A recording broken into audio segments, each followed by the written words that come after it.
Oke, assalamualaikum warahmatullahi wabarakatuh. Nah, saya Reza Patria, ya. Selamat datang di Rezone Channel, ya. Buat yang baru datang dan baru mengenal saya, perkenalkan saya Reza Patria, ya. Jangan lupa kalian subscribe dulu channel saya agar saya selalu bersemangat dalam membuat konten-konten yang bermanfaat bagi kalian. Kali ini saya juga bakal mereview atau memberitahu 7 cara sukses memulai online shop dari nol, ya. Dimana pada saat ini saya pure hanya berpenghasilan dari toko online saya.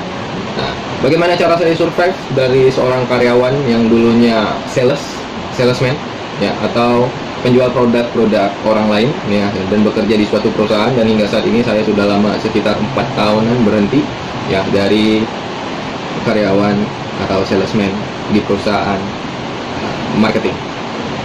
Tonton terus, tetap stay tune di sini, jangan lupa di subscribe, like, aktifkan notifikasinya, dan share ke teman-teman kalian.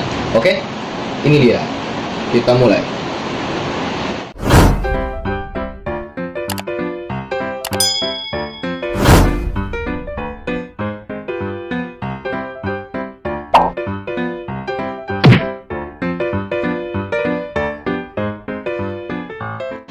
Oke, kali ini kita bakal membahas 7 segmen atau 7 tahap dalam kalian untuk membuka toko online.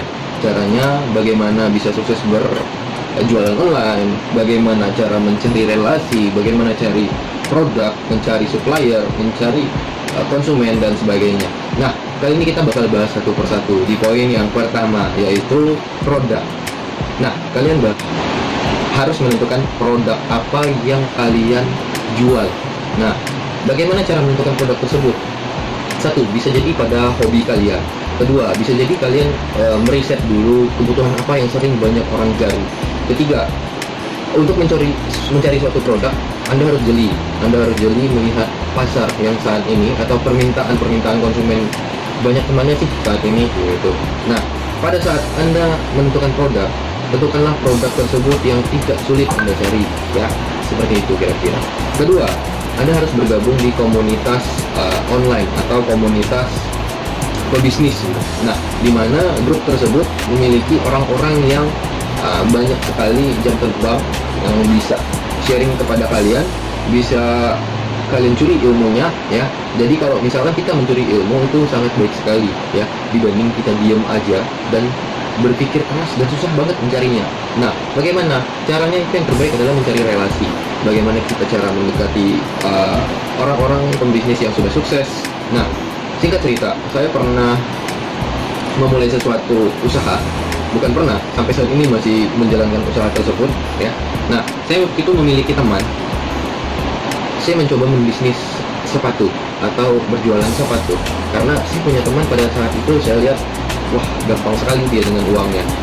Susah sekali saya untuk menyesuaikan dengan dia, gitu. Nah, kenapa? Karena saya waktu itu pada saat itu masih karyawan, dimana gaji hanya 1 bulan sekali, dan saya lihat teman saya itu setiap hari punya uang, setiap hari dapat penghasilan. Nah, dan untuk dikalkulasikan dalam sebulan, itu gaji saya sebulan itu dia bisa dapat 2-3 hari aja. Nah, di situ saya cari tahu, ternyata dia berjualan sepatu, men, ya. Dia berjualan sepatu. Nah, pada saat itu coba dideketin, saya coba untuk mencari tahu atau mencari apa sih sepatu yang seperti apa yang dia jual. Ternyata dia jual sepatu gunung atau outdoor, ya. Juga termasuk sneakers, dia juga penjual sneakers. Nah, pada saat itu saya penasaran di mana letak tokonya, dan ternyata dia hanya buka toko di rumah dan konsumennya tidak pernah datang ke rumah. Nah, di situ saya cari tahu, ternyata dia berjualan itu via Instagram, ya, atau via sosmed. Nah, pada saat itu saya gali lagi, dari mana dia dapat sepatu banyak ini, ya. Pada saat itu teman saya itu berjualan sepatu bekas atau biasa disebut dengan lelong. Nah, yang notabene agak susah dicari saat itu, ya. Nah, dan juga kita nggak cari di luar negeri sana, ya. Nah, sebenarnya ekspor impor itu masih belum ke arah sana. Saya cuma tanya sama dia di mana dia dapat. Ternyata dapat yang satu kota juga, gitu. Nah, pada saat itu saya mencoba mencari tahu tentang sepatu yang ingin saya jual. Pada saat itu saya tidak ingin sama dengan dia. Kenapa? Karena saya coba untuk menggali apa sih basic saya, gitu. Apa sih yang cocok dengan saya.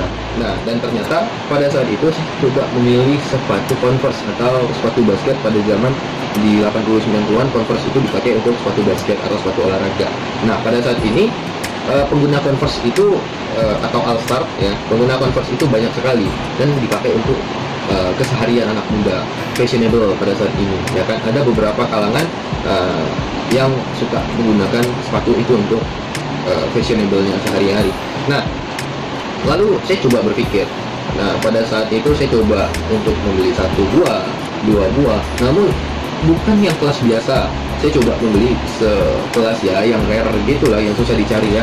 Nah, jadi pada saat itu untuk memulai suatu usaha via Instagram itu sulit ternyata ya, tidak segampang kita melihat atau saya melihat teman saya tersebut. Wah, ini followersnya udah 14.000, 15.000 gitu kan. Terus sekarang udah sampai 50.000 kalau nggak salah followersnya di Instagram. Nah, apapun yang dia jual pasti laku, men. Pasti laku ke seluruh Indonesia. Nah, jadi pada saat itu saya coba pelajari lagi. Kebetulan saya berdua sama adik kandung saya, ya, menjalankan bisnis tersebut atau jualan atau membuka toko online sepatu tersebut. Nah, jadi saya coba untuk adik saya suruh untuk mempelajari tentang sepatu tersebut, merek Converse yang rare ya, yang bisa disebut kayak DC Comics, Superman, Batman ya. Nah, yang seri-seri tertentu seperti ada juga yang Jack Parcel ya, ada juga yang JV ya, John Parvatos dan lain-lain. Nah, pada saat itu kita cari yang harganya tinggi agar dapat dijual tinggi juga. Nah, berawal dari satu sepatu yang kita beli dan akhirnya laku dijual di Instagram tersebut, ya butuh beberapa hari untuk memulai itu. Untuk dapat lakuin satu barang saja di awal itu butuh beberapa hari nih. Jadi sekitar 4-5 hari gitu.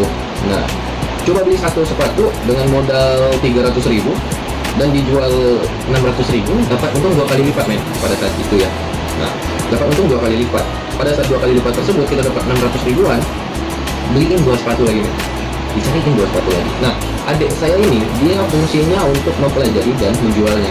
Kalau saya itu mencari barang stoknya. Nah, pada saat itu saya gali lagi teman saya, di mana saya harus mencari agar dapat stok tersebut. Nah, setelah gali dan mencari ilmunya, alhamdulillah dipermudah pada saat itu. Nah, balik lagi ke niat ya.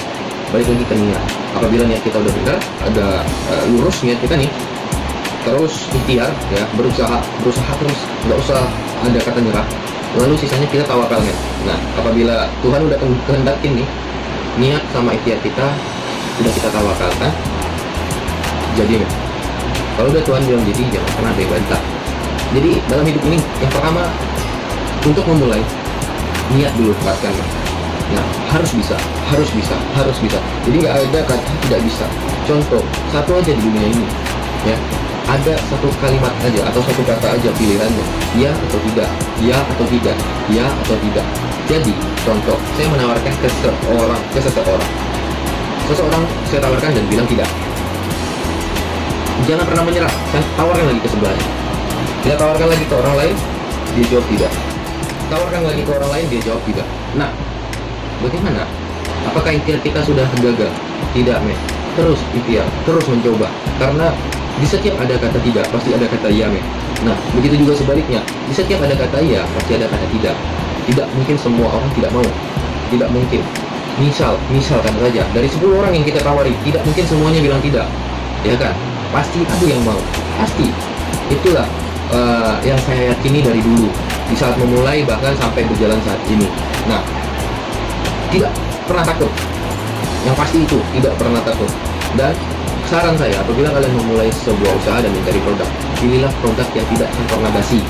Tidak akan pernah basi. Apabila produk tersebut disimpan, tidak akan pernah busuk seperti itu. Nah, jadi contoh produk yang paling tepat itu adalah fashion. Entah itu jam tangan, sepatu, laki-laki perempuan, mau jilbab, ya kan, mau make up.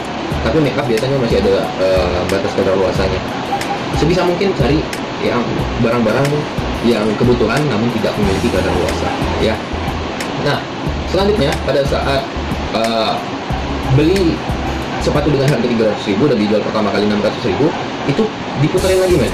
Diputerin lagi untuk beli 2 sepatu. Di 600.000 itu beli 2 sepatu. Nah, pada saat beli 2 sepatu laku lagi, men. Sekitar dapat jadinya 900.000 kalau nggak salah uangnya. Nah, dari 900.000 itu beli lagi stok, tapi stoknya nggak nambah ya, beli satu aja ya. Jadi istilahnya berkelas nih. Jadi untuk memulai suatu usaha itu kita coba ambil barang-barang yang hype dulu, barang-barang yang mewah dulu. Nah, mengapa? Untuk menarik konsumen atau menarik followers. Karena apa? Toko kita adalah toko online guys. Nah, jadi ya seperti itulah kira-kira, agar dapat menarik konsumen, banyakin followers di awal. Wah, toko ini baru tapi punya banyak barang rare atau barang yang susah dicari, dan banyak yang cari gitu tapi susah dicari. Bagaimana? Ngerti nggak sih? Pokoknya itulah. Nah, suatu contoh, kita cari barang dan dapat. Nah, di tempat lain orang banyak cari ini nih, tapi kita yang dapat. Nah, apabila kita dapat, orang yang banyak cari, otomatis dia bakal beli karena kita punya barangnya. Nah, satu lagi, miliki mental yang kuat. Mengapa? Jangan pernah pedagang kalah dengan konsumen. Nah, gini, suatu contoh, apabila kalian susah uang, mohon maaf, apabila kita susah uang, kita jangan pernah merendah atau jangan pernah merendahkan diri gitu. Nah, untuk meningkatkan mutu. Nah, contoh, apa yang dimaksud dengan merendahkan diri, meningkatkan mutu? Contoh, saya menjual suatu bolpen, saya jual 5.000.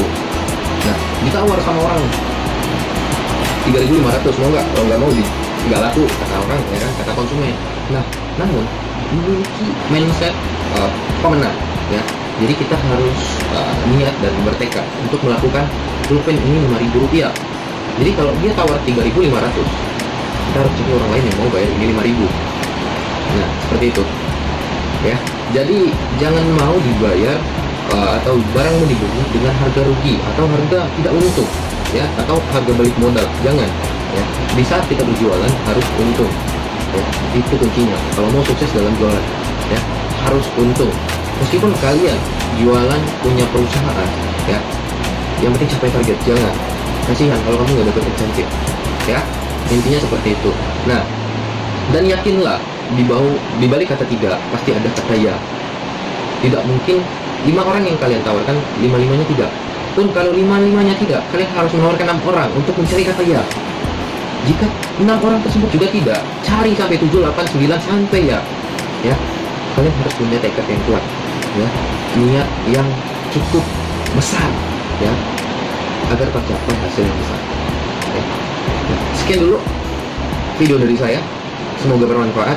Jika suka silahkan like, boleh komentar di bawah apa aja yang ingin ditanyakan untuk di next video. Saya bakal bahas lebih dalam lagi, lebih banyak lagi tentang berjualan online atau berjualan offline ya, karena saya juga alhamdulillah pernah punya pengalaman kerja di beberapa perusahaan marketing ya, dan alhamdulillah pada saat itu saya juga banyak memiliki reward atau memiliki pencapaian yang lumayan tinggi.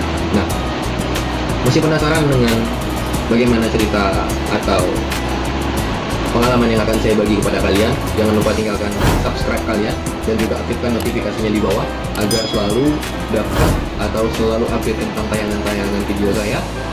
Terima kasih sudah menonton. Jangan lupa tinggalkan like, subscribe, dan komen kalian. Jangan lupa di share ke teman-teman kalian ya, yang mau bermulai usaha atau apa. Silahkan komen aja di bawah, yang mau tanya silahkan. Nah, follow juga Instagram saya, Reza Patria. Terima kasih telah menonton video ini. Semoga sehat selalu dan lancar rezekinya. Wassalamualaikum warahmatullahi wabarakatuh.